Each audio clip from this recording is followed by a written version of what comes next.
I was standing in the operations tent at Camp Taji, north of Baghdad, at 8:47 in the evening, on a Tuesday in October, when my sister-in-law's Facebook post loaded on my satellite phone.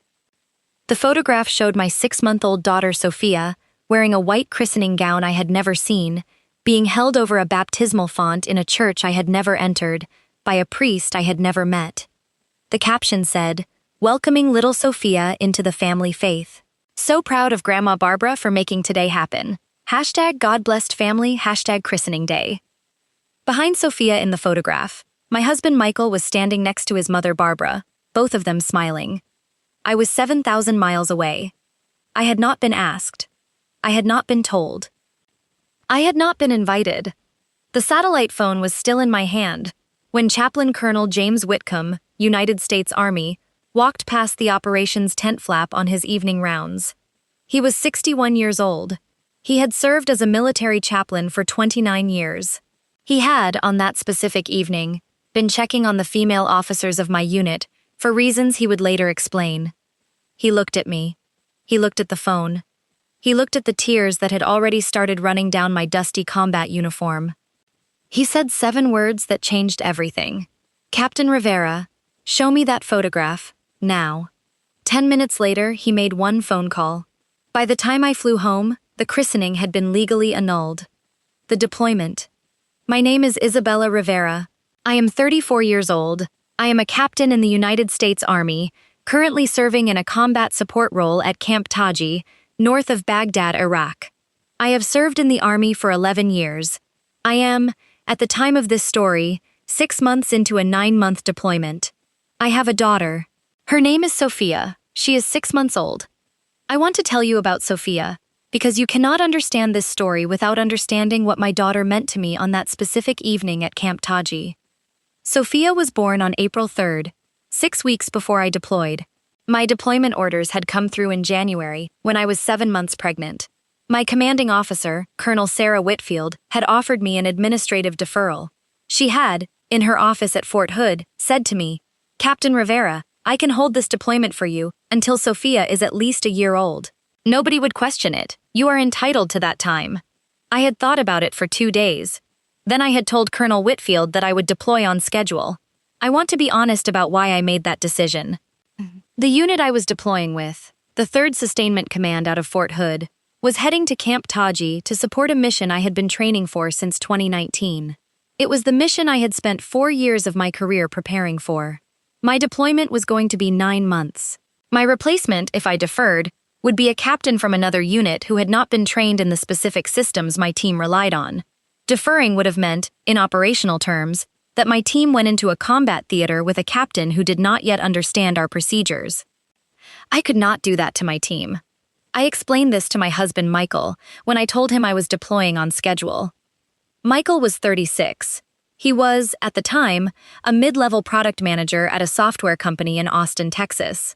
He came from what his mother Barbara called an old Texas family, meaning his grandfather had made money in oil in the 1950s, and the family had, ever since, held themselves to a specific set of social standards that included membership at a particular country club in Fort Worth and attendance every Sunday at a specific Episcopal church that his family had helped fund in 1962. Michael had, when I first met him in 2018, told me that his family's religion was important to them, but not really important to him. He had described himself, on our 3rd date, as spiritual but not particularly denominational. I had believed him. I want to explain what I believed we had agreed to, regarding Sophia. I am a lifelong Catholic. My grandmother, who raised me in San Antonio after my mother died when I was 7, had been a devout Catholic. My grandmother had, before she died in 2019, made me promise her one thing on her hospital bed, that any child I ever had would be baptized in the Catholic Church, in the same church where I had been baptized in 1990. The church was called St. Anthony of Padua Catholic Church, in San Antonio, Texas. Michael had, before we married in 2020, agreed with me that Sophia, if we had a daughter, would be baptized at St. Anthony of Padua. He had, in the 6 weeks between Sophia's birth and my deployment, agreed with me, 3 separate times, in 3 separate conversations, that Sophia's baptism would happen when I returned from Iraq. We were going to fly to San Antonio in July of next year. My priest at St. Anthony's, Father Miguel Delgado, who had known my grandmother for 30 years, was going to perform the ceremony. My grandmother's baptismal gown, which had been in the family since 1953, was going to be worn by Sophia. That gown was still hanging in a garment bag in the closet of Sophia's nursery in our Austin house. I had checked, the morning I left for Iraq, that it was still hanging there. I want to describe my last morning with Sophia because it will matter for what happened next. I woke up at 4:30 a.m. on May 15th. Sophia was 6 weeks old. She was in her bassinet next to our bed. She was awake.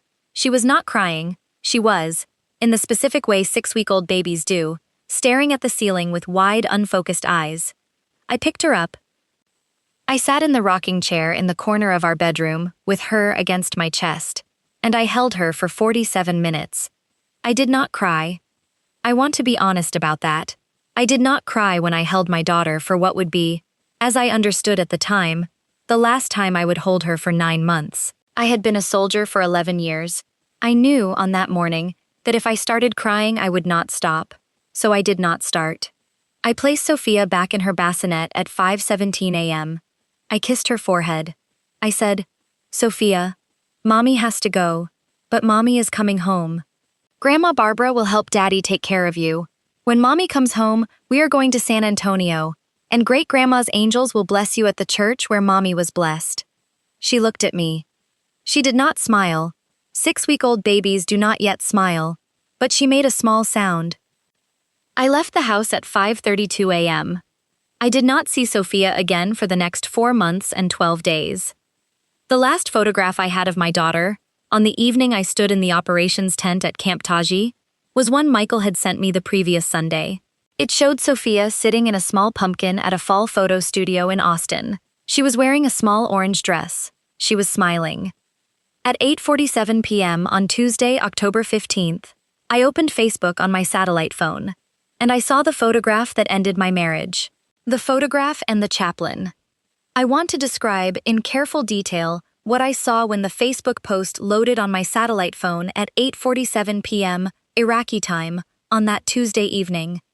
The photograph had been posted by my sister-in-law Rachel Rivera, Michael's older sister, who was 39 years old and who had, since our engagement in 2019, referred to me exclusively as Michael's wife, rather than by my name, at approximately 3:14 p.m. Central Time earlier that Tuesday.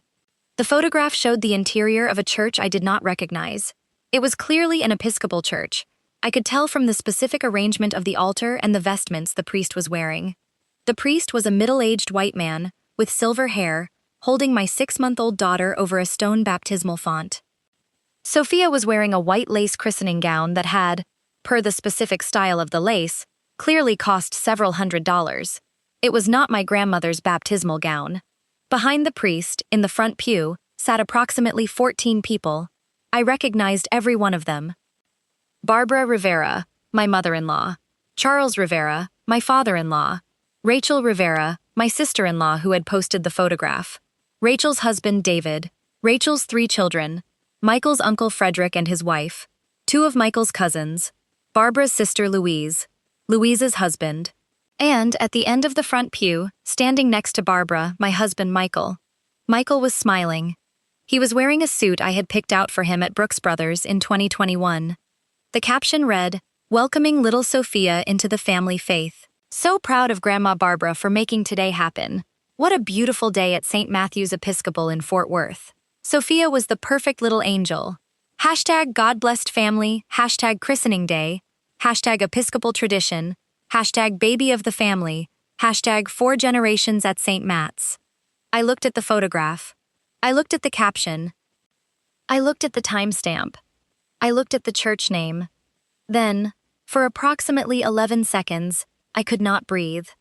I want to tell you what went through my mind in those 11 seconds, because it will matter for what I did next. I did not, in that moment, think about Michael. I did not think about Barbara. I did not think about the fact that 14 members of my husband's family had gathered in a church in Fort Worth to baptize my daughter without telling me. I thought about my grandmother. I thought about the promise I had made to her on her hospital bed in 2019. I thought about the baptismal gown hanging in Sophia's nursery closet. I thought about Father Miguel Delgado, who was, at that exact moment, probably eating dinner at the rectory at St. Anthony's in San Antonio, unaware that the baptism he had been planning to perform in July had, in a fundamental religious sense, been preempted without his knowledge. I dropped the satellite phone. It hit the plywood floor of the operations tent. That is when Chaplain Colonel James Whitcomb walked past the tent flap. I want to tell you about Chaplain Whitcomb, because he is the second most important person in this story. Chaplain Colonel James Whitcomb, U.S. Army, was 61 years old on the evening he walked into my operations tent. He had served as a military chaplain for 29 years.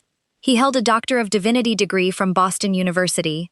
He was, by faith, a Roman Catholic priest, one of a small number of Catholic priests who serve as Army chaplains at the field grade officer level. He had, before joining the Army in 1996, served as a parish priest in Boston for 4 years. He had, in his 29 years of Army service, buried more soldiers than he wanted to count. He had, in his 29 years of Army service, buried more soldiers than he wanted to count. He had, in his 29 years of Army service, buried more soldiers than he wanted to count. He had, in his 29 years of Army service, buried more soldiers than he wanted to count. He had, in his 29 years of Army service, buried more soldiers than he wanted to count. He had been doing this every Tuesday and Thursday evening for the previous 3 weeks. He had told me, several weeks later at the base chapel in Austin, that his mother, who had died when he was 12, had been a deployed Army nurse in Korea. He said he had, at some point in his 50s, decided that female soldiers in combat theaters deserved a specific kind of pastoral attention that most male chaplains did not know how to provide. He walked past the operations tent flap at 8:52 p.m. He saw me on the plywood floor. He saw the phone. He said, "Captain Rivera, are you injured?" I could not for a moment speak. He knelt down next to me. He said, "Captain, answer me. Are you physically injured?" I said, "Father, Chaplain, no, I'm not injured. I'm..." He picked up the phone. He looked at the screen. He looked at the photograph. He read the caption. He said, in a voice I had not heard from any Army officer in 11 years of service, "Captain Rivera, tell me, are you a Catholic?" I said, "Yes, Chaplain." He said, "Were you told this was happening today?" I said, "No, Chaplain." He said, "Were you asked for your consent to this baptism?" I said, "No, Chaplain." He said, "Was this baptism scheduled to happen at your church, with your family, at any point before or after your deployment?" I said, "Yes, Chaplain. In San Antonio, in July, at St. Anthony of Padua Catholic Church, with Father Miguel Delgado." Chaplain Whitcomb was silent for approximately 4 seconds. Then he stood up. He extended his hand and helped me to my feet. He said, "Captain Rivera, I would like you to come with me to my office in the chapel tent. I need to make a phone call, and I need you to be present when I make it. Do you understand what I am asking?" I said, "Chaplain, yes." He said, "Captain, follow me." I followed him across the base to the chapel tent. 10 minutes later, he made the call that changed everything. The call. The chapel tent at Camp Taji was located approximately 300 meters from the operations area, near the medical facility. It was a beige canvas structure with a plywood floor, a small wooden cross above the front entrance, and a single desk in the back where Chaplain Whitcomb kept his ministry supplies. He sat me in a folding chair beside his desk. He handed me a paper cup of water from a 5-gallon jug in the corner. He said, "Captain Rivera, before I make this call, I want to explain to you what is about to happen. Is that all right?" I said, "Chaplain, yes."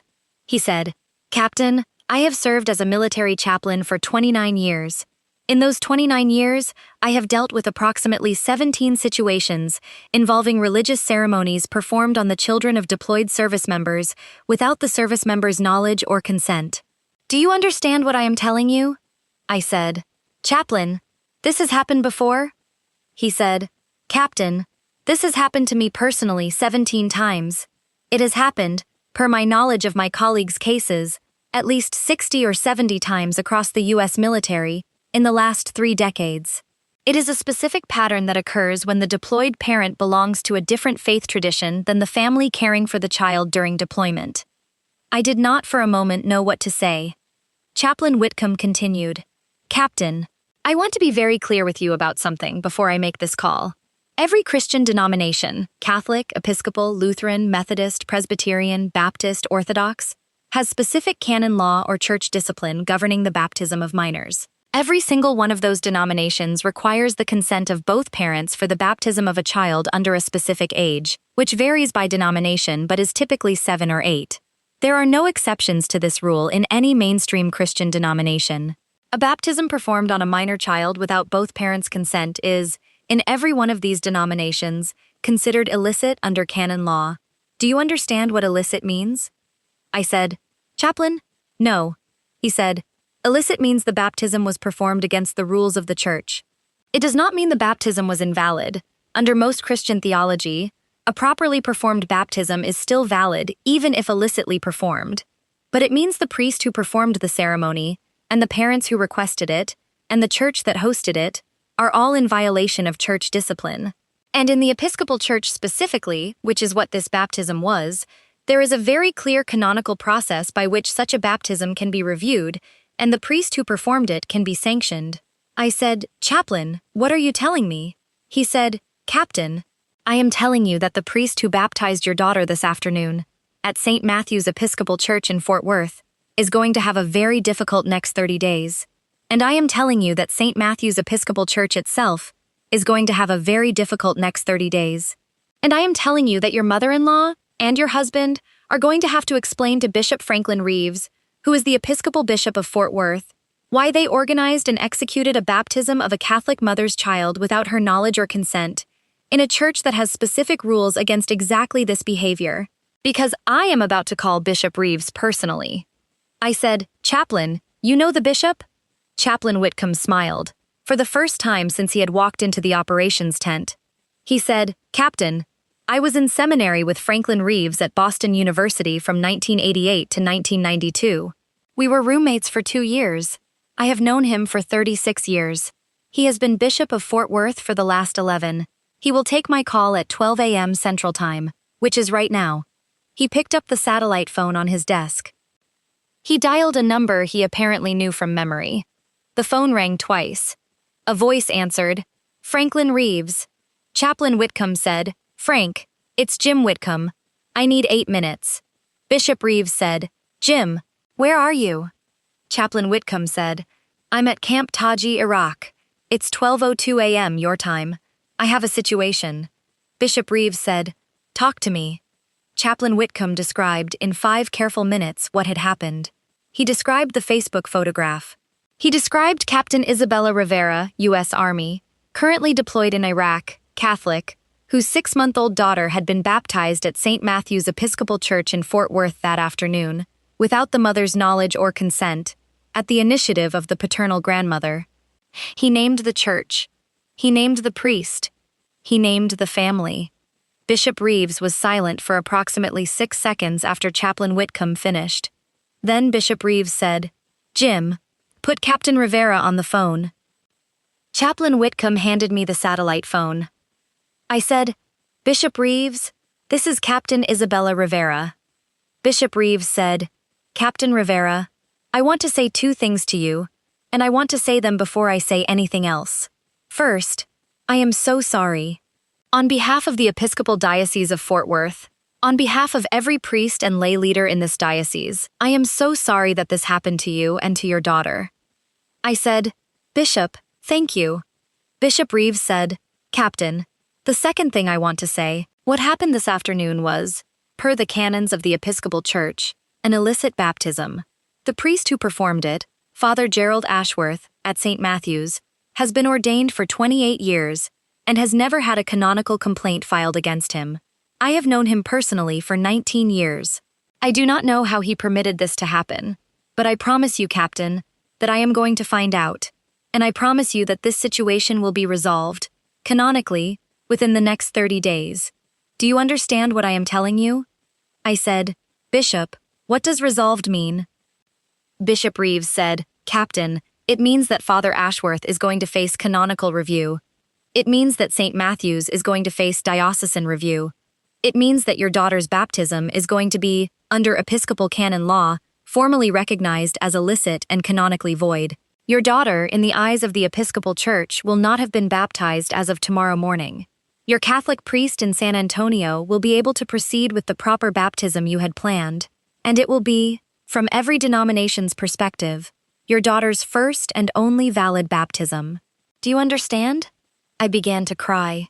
I could not, for a moment, speak. Bishop Reeves waited. I said, "Bishop, thank you." Bishop Reeves said, "Captain, one more thing. Would you be willing to give me the names of the family members who organized this baptism?" I gave him the names. Barbara Rivera, Michael Rivera, Rachel Rivera. Bishop Reeves wrote them down. He said, "Captain, I want to be direct with you about something. In my 30 years as a priest and bishop, I have never, not once, had a family member of a deployed service member directly involved in an illicit baptism receive canonical sanction. This may be the first time. I cannot promise you what the diocesan review will find, but I promise you, Captain, that the people responsible for what happened to your daughter today are going to be, at a minimum, formally notified by this diocese that they are no longer welcome to participate in the sacramental life of any Episcopal church in this diocese until the review is complete. Do you understand? I said, "Bishop, yes." He said, "Captain, serve safely. Come home to your daughter." I handed the phone back to Chaplain Whitcomb. Chaplain Whitcomb said a few final words to Bishop Reeves, then hung up. He turned to me. He said, "Captain Rivera, now we need to talk about the second phone call I am going to help you make, which is to my friend Father Miguel Delgado in San Antonio. After, I want to tell you what happened over the next 4 months, because it matters." Chaplain Whitcomb called Father Miguel Delgado at St. Anthony of Padua Catholic Church in San Antonio at 12:41 a.m. Central Time on October 16th. He explained the situation. Father Delgado, who was 72 years old, who had baptized me in 1990, who had known my grandmother for 30 years, listened without interrupting.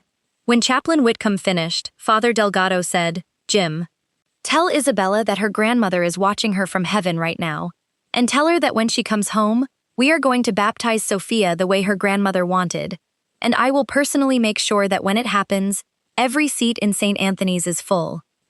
I flew home on emergency family leave on November 3rd. I did not, per Chaplain Whitcomb's recommendation, contact Michael or Barbara before my flight landed at Austin Bergstrom Airport. I picked up Sophia from my sister's house at 11:47 a.m. on November 4th. My sister had, per an arrangement made through my military legal assistance office, been granted temporary custody of Sophia 48 hours before my arrival, under a specific provision of Texas family law that applies to deployed service members whose children have been the subject of contested religious or medical decisions during deployment. Michael did not, at that point, know that Sophia was with my sister. He learned when he received a certified letter from my attorney at 2:15 p.m. that afternoon. The letter contained 3 documents. The first was a petition for divorce, citing marital fraud and religious coercion. The second was a petition for sole legal custody of Sophia, citing violation of the joint parenting agreement we had signed at Sophia's birth, which specifically named St. Anthony of Padua Catholic Church as the location of her baptism. The third was a formal notice from the Episcopal Diocese of Fort Worth informing Michael, Barbara, and Rachel that they had been suspended from sacramental participation in any Episcopal church in the diocese pending completion of the canonical review of the October 15th baptism. Barbara Rivera called me 47 times on November 4th. I did not answer. Michael sent me a letter, hand-delivered by his attorney, on November 6th. It was 7 pages long. It began with the phrase, "Isabella, I know you're upset, but you have to understand." I read the first sentence. I put the letter in a fireproof box in my sister's home office. I did not read the rest. The canonical review of Father Gerald Ashworth's actions concluded on December 14th. Father Ashworth was, per the review's findings, placed on administrative leave pending further review, transferred out of St. Matthew's Episcopal Church, and required to complete a formal course on the canons of baptism and parental consent. He has, per what I have been told through Chaplain Whitcomb, not returned to active priestly ministry. Barbara Rivera was, per the Diocesan Review that was released on December 22nd, formally identified as the primary lay initiator of the illicit baptism. She was permanently banned from serving in any lay leadership role at any Episcopal church in the Fort Worth Diocese. She was, additionally, required to write a formal letter of apology to me, which she did, on January 4th, and which I have also not read. Michael and I were divorced on March 17th. The divorce, under Texas law, was granted with full findings of marital fraud. I received sole legal and physical custody of Sophia. Michael received supervised visitation, contingent on completion of a family counseling program. He has, in the 10 months since our divorce was finalized, seen Sophia exactly 4 times. Sophia was baptized at St. Anthony of Padua Catholic Church in San Antonio, Texas, on April 3rd, her first birthday. She wore my grandmother's baptismal gown. Father Miguel Delgado performed the ceremony. The church was, as Father Delgado had promised, completely full. Chaplain Colonel James Whitcomb, who had, by then, returned from Iraq and was stationed at Fort Sam Houston in San Antonio, attended the ceremony in full Army service dress uniform. He stood in the second pew, next to my sister and her family. When Father Delgado poured the baptismal water over Sophia's head, Chaplain Whitcomb was, I noticed, crying. He and I have become friends. He calls me every 3 or 4 weeks. He is now 62. He is planning to retire from the Army in 2 years. He has said he intends, at that point, to write a book about the specific patterns of religious coercion that deployed service members face regarding their children. He asked me, last month, if I would be willing to be interviewed for the book. I said yes. The book will be called The Deployed Parent's Right to Faith. Its first chapter will be about my daughter. If you have ever been the mother, or the father, who missed a moment in your child's life that could not be given back, because you were serving your country, or working 2 jobs, or fighting an illness, or simply because the people you trusted decided your absence was permission, I want you to leave 1 word in the comments below. Just 1 word, the name of the moment that was taken from you. Say it. Because someone in this comment section is going to see your word, and they are going to remember that the milestones of a child belong to the parents who love that child, not to the people who happen to be nearby when the parents cannot be. And if this story reminded you that faith is protected by the people who show up when everyone else has already made a decision, subscribe. Because next week, I am telling you about a stranger who threw coffee on my uniform at the airport. TSA escorted her off the plane. I'll see you there.